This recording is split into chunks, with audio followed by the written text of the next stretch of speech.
Long before Europe drew maps of Africa, there was a kingdom that made even the boldest explorers hesitate. A city with walls longer than the Great Wall of China. Streets so well planned, they amazed every visitor who set foot there. This was not just any city, this was Benin. Here, bronze and ivory were shaped into treasures that still leave the world in awe. Here, kings ruled with absolute power, warriors stood fearless, and traditions bound the people together like iron. And when Europe came, with greed in their hearts and weapons in their hands, they discovered something they never expected. A kingdom too proud to bow, too strong to break. Welcome to Real African History, where we uncover the untold stories of Africa's empires, heroes, and legacies. If you're passionate about knowing the truth behind Africa's greatness, make sure you like this video, subscribe, and turn on the notification bell, so you never miss a story that challenges what you thought you knew. This is the story of the Benin Empire, the kingdom Europe feared. The birth of a kingdom. To understand the greatness of Benin, we must travel back almost 1,000 years, into the deep forests of West Africa. This was a land of rivers, red earth, and thick green canopies. Here lived the Edo people, proud farmers, hunters, and craftsmen. At first, their world was divided. Villages were ruled by different chiefs, each guarding his own territory, each answering only to himself. There was bravery, yes, but there was no unity. And without unity, there could be no lasting kingdom. The Edo longed for more. They needed a leader strong enough to command respect, wise enough to settle disputes, and sacred enough to bind the people together. Legend tells us that their call was answered when a prince from Ife, the spiritual heart of the Yoruba people, arrived. His name was Aranmian, son of the great Oduduwa.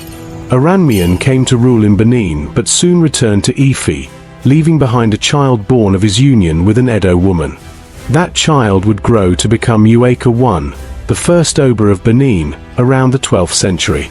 With Eweka, something new began. He was not a mere chief, he was an Oba, a king unlike any before. The people believed his authority came not just from men but from the gods.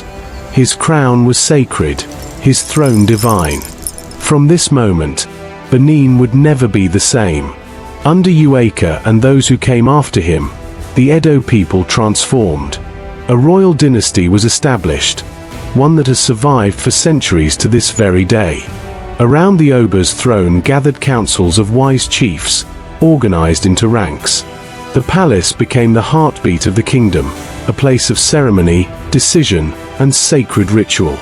Religion was at the center of it all. The people of Benin believed their world was guided by spiritual forces, with the Oba as the bridge between the living and the gods. Through festivals, sacrifices, and traditions, the kingdom tied itself tightly to the unseen powers that gave it strength. But the strength of Benin did not rest only on faith. It rested also on order. From the earliest days, the kingdom was carefully organized. Every man and woman had a role, whether as farmers growing yam and cassava, as hunters bringing food from the forest, or as craftsmen shaping wood, ivory, and bronze into objects of beauty. Slowly, a city began to rise. The chiefs who once ruled separately now paid loyalty to the Oba. Villages that once stood apart were now drawn together. The Edo people had found their unity, and that unity became the seed from which a mighty empire would grow. The birth of the kingdom was not sudden, nor was it simple. It was like a tree, small at first, fragile in its roots, but destined to spread wide and stand tall. The Oba was its trunk, the people its branches, the traditions its roots. And from this foundation, Benin would rise into something the world had never seen before, a city so advanced, so powerful, that it would one day make Europe itself tremble. The rise of Benin. By the 15th century, the kingdom of Benin had already taken root. But under one ruler, it would rise higher than ever before, Oba Ewuare the Great. Ewuare was no ordinary king. He was a visionary, a reformer, and a conqueror. When he came to the throne around 1440, Benin was strong, but it was not yet the shining empire the world would marvel at. Ewuare changed that. He began by reorganizing the kingdom. Chiefs who once competed for power were brought under the authority of the throne. New titles were created, ensuring that the Oba's power flowed through every corner of the land. Order replaced chaos, and loyalty to the Oba became the foundation of Benin's strength. Then, Ewuare turned his eyes outward. Through war and diplomacy, he expanded Benin's territory, stretching the kingdom's influence across rivers, forests, and farmlands. Neighboring peoples were drawn into Benin's orbit, either as allies or as subjects. The empire's reach extended far beyond its heartland, and with every conquest, Benin grew richer and stronger. But perhaps Ewuare's greatest legacy was not just expansion, but the city of Benin itself. Under his reign, Benin City became one of the most remarkable urban centers in the world. Imagine it, wide streets laid out with careful planning. Houses built neatly along the roads. At the center stood the royal palace, a vast complex of courtyards, shrines, and halls, decorated with carved ivory and polished brass. Foreign visitors later described the palace as larger and more impressive than anything they had seen in Europe. Surrounding the city were walls and moats, not just small defenses, but an engineering wonder. Historians estimate that the earthworks of Benin, stretching over 15,000 kilometers in total, were among the longest structures ever built by human hands, longer even than the Great Wall of China.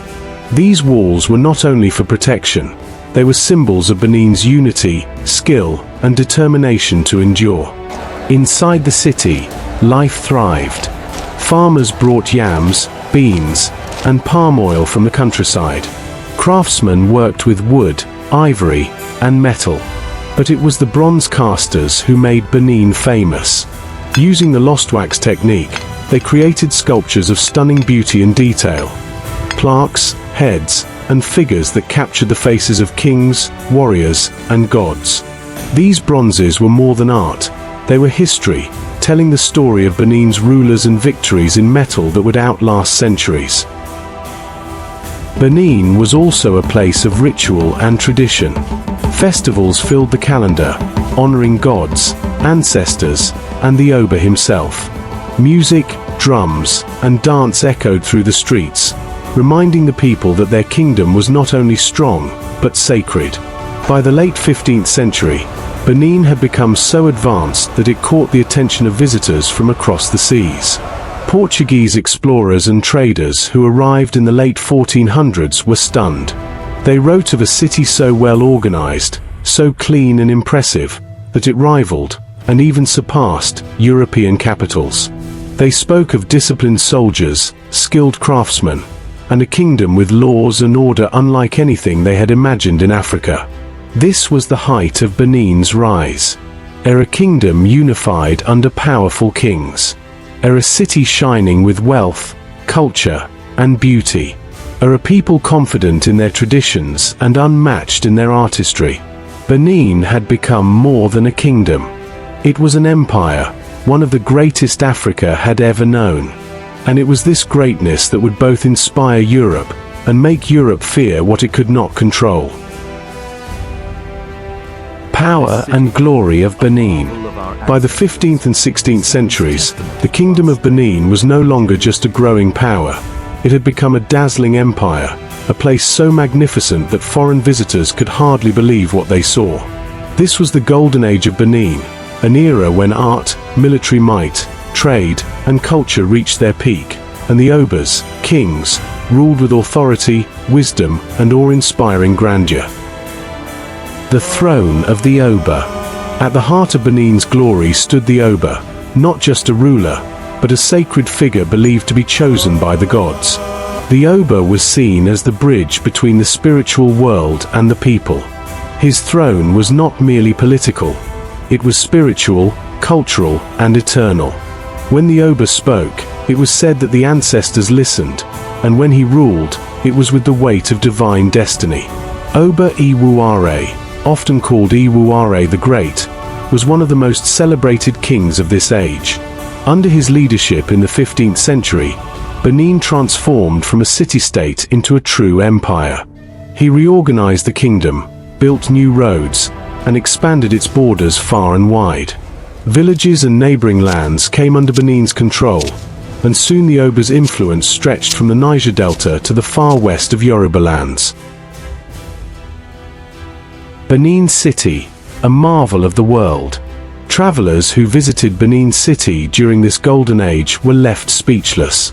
In fact, when Portuguese explorers first arrived in the late 1400s, they compared it to the great cities of Europe. Wide, straight streets crisscrossed the city, lined with houses built of clay and roofed with palm leaves. At the center stood the royal palace, an enormous complex of courtyards, ceremonial halls, and towering pillars decorated with brass plaques that told the story of Benin's kings and heroes. The palace was not just a residence, it was the soul of Benin. Here, the Oba received foreign envoys, traders, and subjects. Here, rituals were performed to honor the gods and ancestors. And here, art flourished, creating treasures that would one day amaze the entire world. The Great Walls and Moats. Perhaps the most astonishing achievement of Benin was its system of walls and moats. Known as the Walls of Benin, this network of earthworks was one of the largest man-made structures in the world. Stretching over 16,000 kilometers, it surrounded the city and outlying areas, protecting them from invaders. These walls were so massive that centuries later, archaeologists compared them to the Great Wall of China in scale and ambition. They were not just military defenses, they were symbols of Benin's strength, a message to the world that this was no ordinary kingdom but a fortress of civilization, a land that stood tall and proud. Art, the soul of Benin. If power was the body of Benin, art was its soul. Nowhere else in Africa, and indeed the world, was art so refined, so symbolic, and so full of life as in Benin. The Obas encouraged master craftsmen, especially in bronze casting, ivory carving, and wood sculpture. From this era came the world-famous Benin bronzes, intricate plaques and statues made with the lost wax technique, showing warriors, nobles, animals, and the Obas themselves in extraordinary detail. These bronzes were not mere decorations. They were history books in metal, each plaque telling a story of battles, coronations, and rituals. They captured the heartbeat of Benin and preserved it for eternity. Even today, the Benin bronzes stand as masterpieces of world art, proof of the kingdom's unmatched creativity and skill. Trade and influence. During this age, Benin also became a hub of trade and diplomacy. The Portuguese, who arrived in the late 15th century, marveled at the city's organization and beauty. They traded goods such as coral beads, firearms, and cloth in exchange for pepper, ivory, and art from Benin. But unlike other parts of Africa, where Europeans quickly seized control, in Benin they found equals. The Obas carefully controlled trade, ensuring that foreigners respected the kingdom's authority and traditions. Benin's wealth grew not just from foreign trade but also from control over local commerce. Markets thrived, filled with spices, palm oil, fabrics, and food. Every corner of the city pulsed with life, as merchants, artisans, and farmers contributed to the kingdom's prosperity. Ceremonies and festivals. The glory of Benin was not only seen in its structures and art, but also in its ceremonies. The annual Igu festival, for instance, was a grand event where the Oba blessed the people, renewed spiritual power, and ensured prosperity for the coming year. Dancers in vibrant costumes filled the streets, priests performed sacred rites, and the entire kingdom joined in celebration. These ceremonies reinforced the sacred bond between the Oba, the gods, and the people, a unity that kept Benin strong. A kingdom at its height. By the 16th century, Benin was recognized far beyond Africa. Its reputation reached as far as Europe, where stories of its greatness spread. The kingdom was a center of power, a beacon of culture, and a jewel of West Africa. Its art, architecture, and political organization made it one of the most advanced civilizations of its time. This was truly Benin at the height of its power and glory, a kingdom that stood as a proud testament to African genius, a reminder that Africa was never silent, never passive, but a land of empires, kings, and unmatched creativity. Europe encounters Benin. The year was the late 15th century. The world was changing. Across the seas, Europe was expanding. Ships sailed farther, traders sought new markets, and kings looked for gold, ivory, and spices to fill their treasuries. When the Portuguese first anchored off the coast of West Africa and journeyed inland, they expected to find simple villages, disorganized tribes, and lands waiting to be conquered. But what they found in the heart of the Edo land shook them. They found Benin. Imagine their eyes the first time they walked through the great gates of Benin City. Instead of chaos, they saw order. Instead of huts scattered in the forest, they saw broad, straight avenues lined with houses. They saw a city so carefully planned that some would later compare it to the best streets of Lisbon itself. They were led into the palace, where they found a ruler unlike any other in Africa, the Oba of Benin. Seated on a throne of coral beads and ivory, adorned in regalia that shimmered in the torchlight, the Oba commanded both fear and respect. He was surrounded by chiefs, courtiers, and warriors, all organized with strict discipline. The Portuguese wrote back in wonder. One visitor described Benin City as so well ordered that the streets are as straight as if they were drawn with a ruler. Another noted the walls and moats that guarded the city, massive earthworks longer than anything they had ever seen in Europe. And then there was the art. The Portuguese saw bronze heads and ivory carvings, masterworks that seemed almost impossible to create without modern tools. They admired the Benin bronzes, intricate plaques and sculptures that told stories of kings, warriors, and gods. They realized at once that this was no primitive people. Benin was different. It was not a land to be dismissed. It was a kingdom that demanded respect. In those early years, Europe treated Benin almost like an equal. The Portuguese traded brass and firearms for ivory, pepper, and slaves. They brought Christianity, though it never fully took root. They tried diplomacy, exchanging gifts and letters with the Oba. But beneath this surface of respect, something darker was stirring. Europe's appetite was endless. Gold was not enough. Ivory was not enough. Pepper was not enough. They wanted more. The first encounters between Benin and Europe were marked by awe and admiration. But soon, admiration would turn into greed, and greed would turn into conflict. Europe had met a kingdom unlike any other, a kingdom too proud to bow, too advanced to ignore, too strong to conquer outright. And from that moment, fear began to take root. The Europeans had discovered something they never expected, an African empire that looked them in the eye as equals. But as history teaches us, equality was not what Europe truly wanted. Their hunger would grow, and with it, tension that would one day explode into war. The tension and the clash. For centuries, Benin had stood proud. Its kings ruled with authority, its walls held firm, and its people thrived through trade, art, and tradition. But by the 19th century, the world had changed, and so had Europe's intentions. Gone were the days when Europeans came only to admire and exchange goods. Now, they came with something sharper in their hearts: empire. Britain, growing powerful on the profits of the Industrial Revolution, had fixed its eyes on Africa.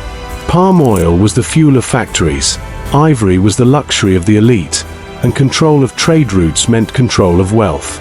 The British did not want partnership anymore, they wanted monopoly. But there was one problem.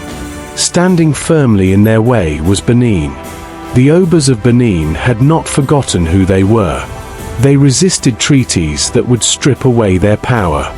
They refused to let British officials control their markets. They continued to trade on their own terms, demanding respect just as their ancestors had done with the Portuguese centuries earlier. This defiance angered Britain. By the 1890s, tension was at its peak. Traders and officials complained that Benin was too independent, too proud, too unwilling to bow to British demands. And then came the spark. In January 1897, a British delegation set out for Benin City, led by Acting Consul General James Phillips. Officially, it was a mission of peace. But the Oba had warned them, "Do not come at this time. The kingdom is in the middle of sacred ceremonies. Wait." The British ignored the warning. They marched anyway. What happened next would become the excuse Britain had been waiting for. The delegation was ambushed outside Benin's borders. Several British officers were killed. Britain cried out in outrage. But to Benin, this was not unprovoked. It was defense of sovereignty, defense of sacred traditions, defense of a kingdom under threat. Still, Britain seized the moment. They called it an attack on the empire. And in February 1897, they launched what they called the Punitive Expedition. It was no small retaliation. It was a full-scale invasion. Over 1,200 British soldiers, armed with modern rifles, machine guns, and artillery, marched toward Benin. They burned villages along the way. They cut down anyone who resisted. Finally, they stormed Benin City itself. What followed was one of the darkest chapters in African history. The once great city, with its palaces, shrines, and masterpieces, was set ablaze. Fire consumed the royal compounds. Smoke rose above the treetops. The Oba's palace, filled with centuries of treasures, was ransacked. And then came the plunder. The soldiers looted thousands of Benin bronzes, plaques, statues, ivories, priceless works of art that told the history of the kingdom. They packed them into crates, shipped them to London, and sold them across Europe. Today, many of them still sit in museums far from the land that created them. The Oba of Benin, Ovenramwa Nogbezi, was captured and later sent into exile. The city was left in ruins, its people scattered. Britain declared victory. But victory came at a cost. The invasion was brutal, and British soldiers admitted that resistance from Benin's warriors had been fierce. Even with their advanced weapons, it had not been easy. Europe had finally broken into Benin, but not without scars. And so, the clash ended with a wound that has never fully healed. The empire that once stood as a beacon of African pride was brought down, not by weakness, but by the overwhelming force of an empire that had long planned to take what it could not earn. But even in defeat, the spirit of Benin endured. Its art, though stolen, became undeniable proof of its genius. Its memory lived on among its people. And its story, though scarred by fire and conquest, remained one of strength, resilience, and unyielding pride. Legacy of the Benin Empire. The flames of 1897 destroyed a city, but they could never erase a people. The story of Benin did not end with the Punitive Expedition. Even after the Oba's exile, the royal dynasty survived. And today, in Edo State, Nigeria, the throne of Benin still stands. The current Oba, a direct descendant of those ancient kings, continues to serve as both a cultural leader and a symbol of continuity. The palace may no longer rule an empire, but it remains the beating heart of tradition, dignity, and identity for millions. Yet, the legacy of Benin is not confined to Nigeria. It is global. The Benin bronzes, stolen in 1897, sit in glass cases in museums across Europe and America. In the British Museum, in Berlin, in Paris, in New York. For over a century, they were displayed as exotic curiosities. But today, they are recognized for what they truly are, masterpieces of world heritage. And now, the world is changing. There is a growing movement to return these treasures to their rightful home. In recent years, museums in Germany, Britain, and elsewhere have begun sending some of the bronzes back to Nigeria. Each returned artifact is more than metal or ivory. It is a piece of history, a fragment of memory, a voice from the past calling home. For Africa, the legacy of Benin is a reminder of pride and resistance.